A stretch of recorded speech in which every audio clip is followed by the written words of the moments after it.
បាទជំរាបសួរពុកម៉ែបងប្អូននេះពួកខ្ញុំក៏មានការ៉េមលក់បោះដុំហើយពិសេសគឺនំមានច្រើនខ្នាតបងប្អូនណាអានេះយើងខ្សែ S បាទខ្សែ S របស់ចិនបាទមានក្នុងស្តុកដែរបងប្អូនតម្លៃវាអាចជាលើករបស់ខ្មែរយើងតិចតែវាចង់និយាយថាគុណភាពវាមានពីរពណ៌បងណាពណ៌រសជាតិដើមហើយពណ៌ផ្កាឈូកវាក្រាស់ល្អហើយវាស្រួយឆ្ងាញ់បងប្អូនណាម៉ាក់ឡាក់គីហ្នឹងបាទហើយសម្រាប់យើងនំខ្មែរយើងបងប្អូននេះខ្សែ M បាទខ្សែ M យើងមានគ្រប់ខ្នាតមានគ្រប់ពណ៌ច្រឡំបងប្អូនហ្នឹងហើយមាន3 4ពណ៌ដែរ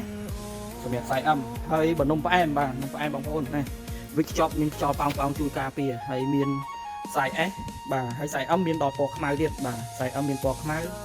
ហើយតម្លៃធូរទេបងប្អូនមិនថ្លៃទេព្រោះអីយើងត្រូវការចេញអីវ៉ាន់ច្រើនបាទហើយនេះខ្សែ S ខ្សែ S ស្អាតណាស់បងប្អូនវាខ្ចប់មកជុំវា20ហើយមានខ្យល់ប៉ោងការវាខ្ចប់ជួយផ្ញើទៅខែអីអត់បាក់បែកទេមានជើងកម្រទៀតបាទជើងកម្រជួយគុណភាពសោភ័ណភាពអនាម័យអីបាទហើយបងប្អូនណាហ្នឹងហើយខ្សែ M ពណ៌ខ្មៅក៏មានស្តុកដែរបងប្អូនណាត្រូវការអាចកំងបានតម្លៃមិនថ្លៃទេលើទីផ្សារខ្ញុំធានាថាអាចនឹងធូរផងបាទហើយ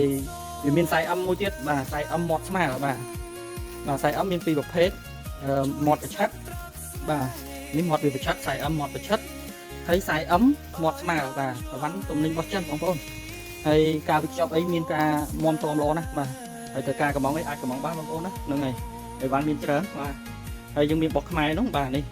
ខ្សែ L អានឹងចំនួននំការបោះផ្ទះលេខ2បានបាទ